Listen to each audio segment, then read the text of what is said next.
আমার যে বান্ধবী যিনি আমাকে এই পুরো ইনভেস্টমেন্ট দিয়েছে বিজনেস করার জন্য, আসলে এই ঋণ শোধ করার মতো নয়।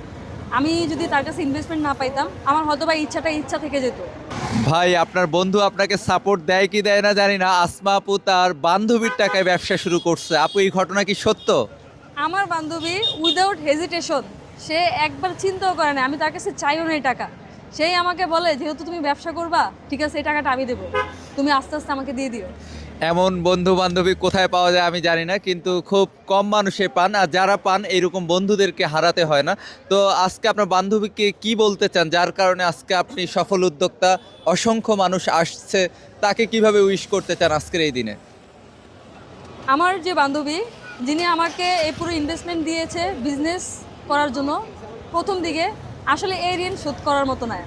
আমি যদি তার কাছে ইনভেস্টমেন্ট না পাইতাম, আমার হয়তো বা ইচ্ছা থেকে যেত।